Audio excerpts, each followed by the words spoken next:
So our first speaker today is Daniel Hansson from Verifyter. He's the founder there, and he's going to talk about predicting bugs.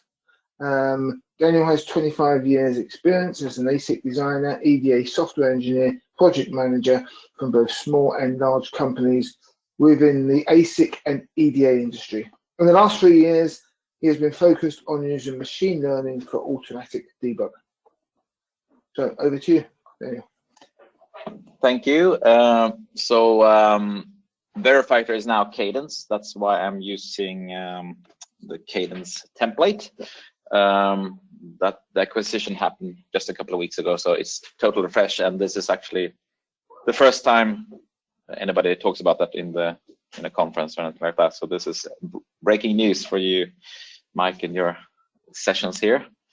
All right. So what is bug prediction? So bug prediction is about locating bugs without running any simulation.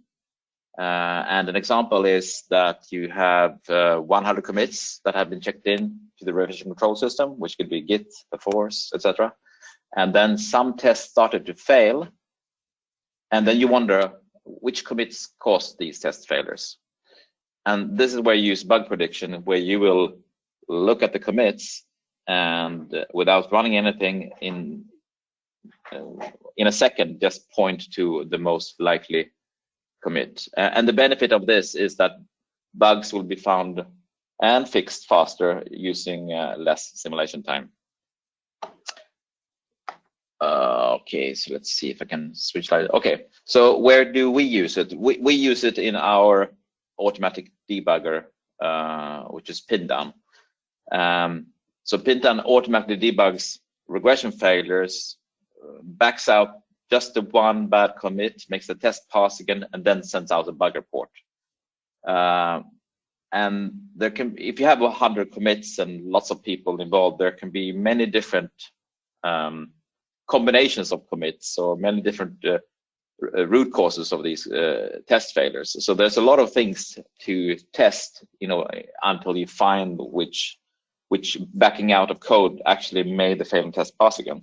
So this is where we use bug prediction. If we can point to the most likely, we can in just one go in the time it takes to run the test once, prove that this is the bad commit. Okay. Now, how do we do that? First, I should say that we haven't invented bug prediction. Bug prediction is there's a lot of research on bug prediction out in academia, but we have an advantage of having Pindown, which have produced a lot of bug reports over the years. So what we do is we use these old Pindown bug reports to say, historically, looking back in the revision control system, say a year, we know what commits were good and bad. And then on the other side, we use features. So we look at aspects of all these commits in the revision control history and try to identify features which has some predictive power. And then we put this all through machine learning, and then we see what features are good at actually predicting the bugs. And as we're looking back in history, we know what commits are good or bad. So it's just a question of finding the right combination of these features. So this is where we use machine learning to create a bug prediction model. But then during actual usage, we validate each bug report. So you have a test failure coming in, the bug prediction model will point you to the most likely bad commit. We will back that out and see if the test passes, and only then will you get a bug report. And this validation process is important, I think, not only for us, but I think for everyone, because machine learning and AI is very good at give you some performance boost or to make something slightly faster, slightly better. But in the end, you have to have some way of validating your predictions so that what you send to the end user is correct. All right, so just to give you a more hands-on feeling of what a feature actually is, I will give you a couple of examples of features here. So one feature is commit time. There's been several papers showing what we also have found out, that the commits are the highest risk when they're checked in at around 3 or 4 p.m. Local time, because at that time people want to go home. They may or may not be finished with their job, but they definitely want to go home. So there's a bit of a conflict of interest here.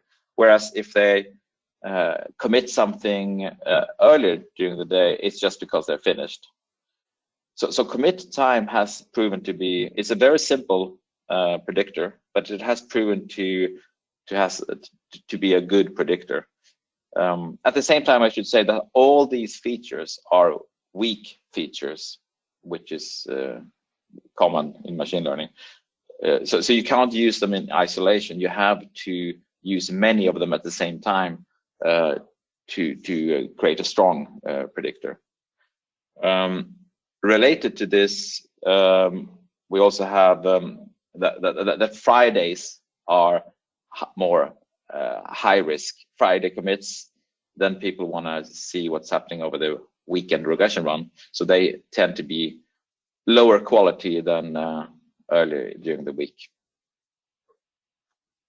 All right, so another feature is file ownership. So if one single person is maintaining a file and all the revision history has only been updated by this person, then that is low risk. Whereas if you have many committers updating the same file, then that tends to be more risky in terms of introducing a bug. And especially if right at this moment, say the last month or so, there's a lot of activity in this file, then that is a high risk file. So any commit to a high risk file is more risky. Another feature is change coupling. So change coupling is the fact that you can see relationships between files that you can't see elsewhere. So in this example, there's a USB RTL Verilog file, which is updated in synchronization with a test written in C for the same USB. And because they're committed at the same time, they have a strong change coupling. Their changes are coupled. And you can see this change coupling. It doesn't have to be exactly the same commit, but you can see that they are time-wise correlated. And thus you can see a connection between the Verilog and the associated C, which you can't really see anywhere else, because normally you can't track logic through different languages like C and Verilog. So one thing you can use this for example, is a feature called sum of coupling, and that is when you're looking for the pieces of design in your design or in your verification test bench that are the most centrally connected to everything else. The architecture centers of your designs tend to be more change coupled to the rest than a leaf that just sits out in the periphery. And another feature, which is the last feature I'm going to give an example of, is comment ratio. So making comments is good, and normally comments ratio is not a good predictor at all, actually. But we had one customer where it was a good predictor, and that was because this customer had a very old mature flow where they automatically generated and committed XML files to the version control system, which you can see here. And these automatically generated XML files did not have any comments whatsoever. So Pindown found out that a lack of comments meant stability, but it wasn't, you know, a one-to-one link. It just happened to be a proxy for whether this was auto-generated by a stable system or not. So predictors don't always have to make sense or be smart. They just have to have the ability to predict for some strange reason.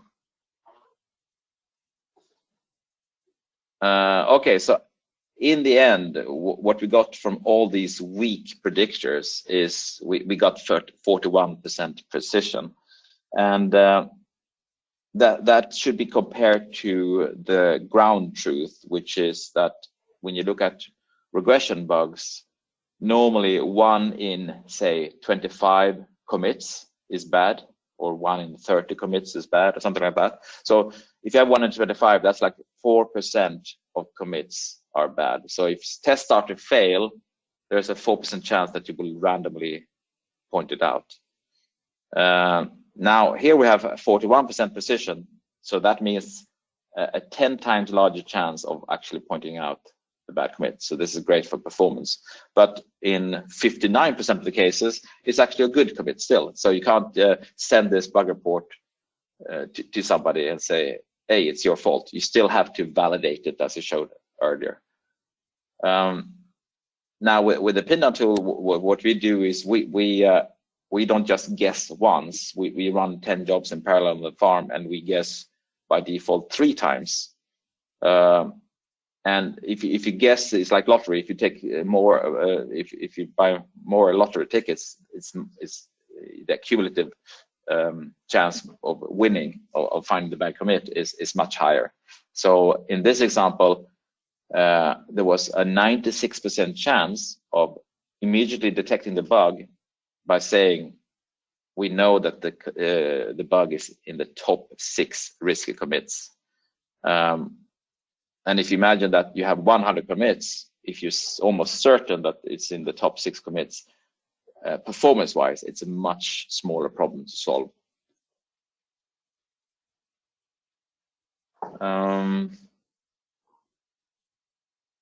And that's about it. That was my presentation. Now we have some minutes left for questions.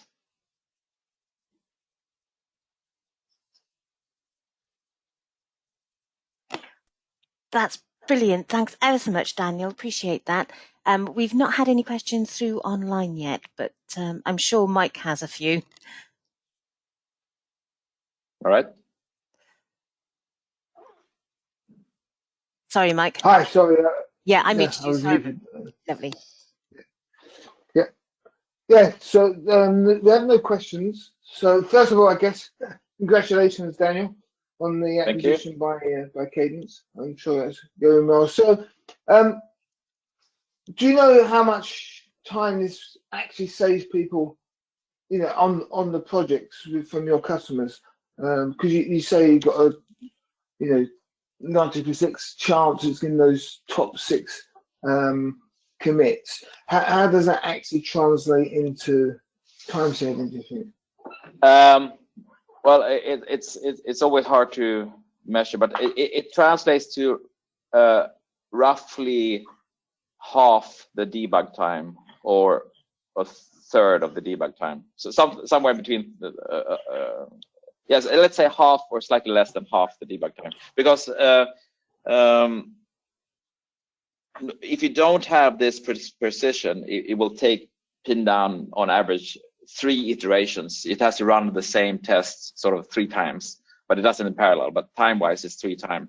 But with this, we have found out that in 50% of the time, it only needs to run it once. So running it once is the theoretical minimum if you want to prove that you can make the test pass, because you have to run it at least once to do that. So in 50% chances, we reach the theoretical minimum.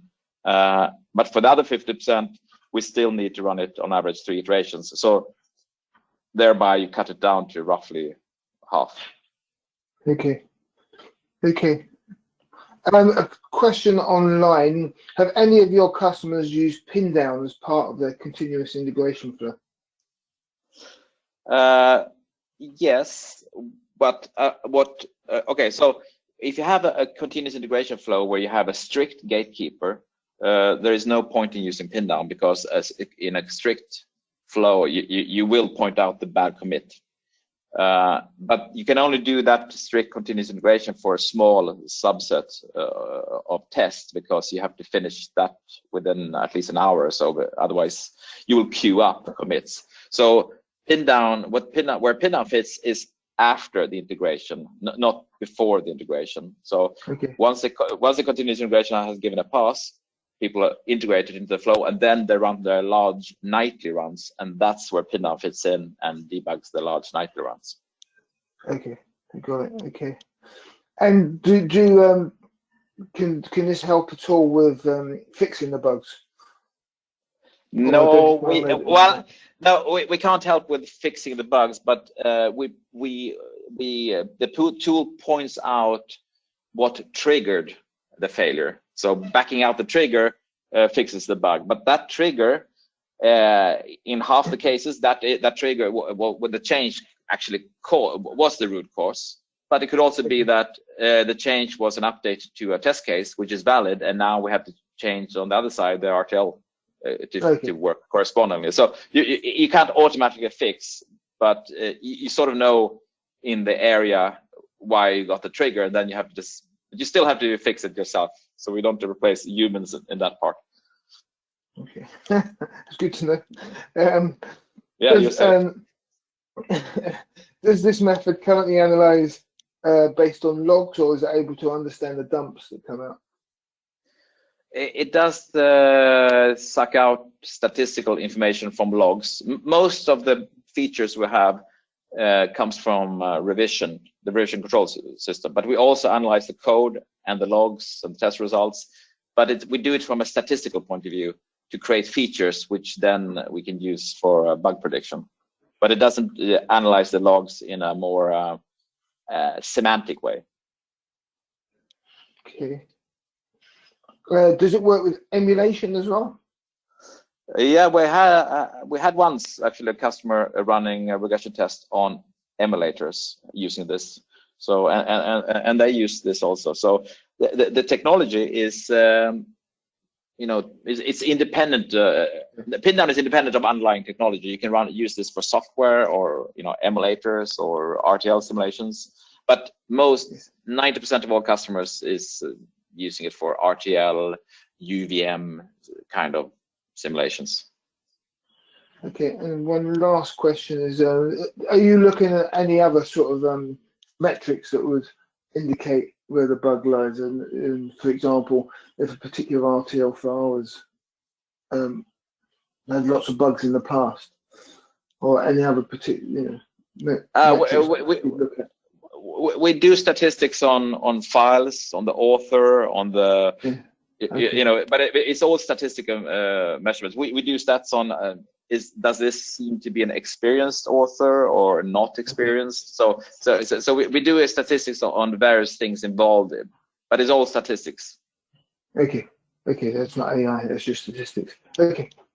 Yeah, okay. I mean the statistics forms features, which is then selected by the machine learning. Okay, got it. Okay, that was our last question. So you generate a lot of questions, and thank you very much again. Congratulations, and we look forward to seeing this via Cadence in the future. Okay, thanks, Mike. Thank you. Thanks, Daniel.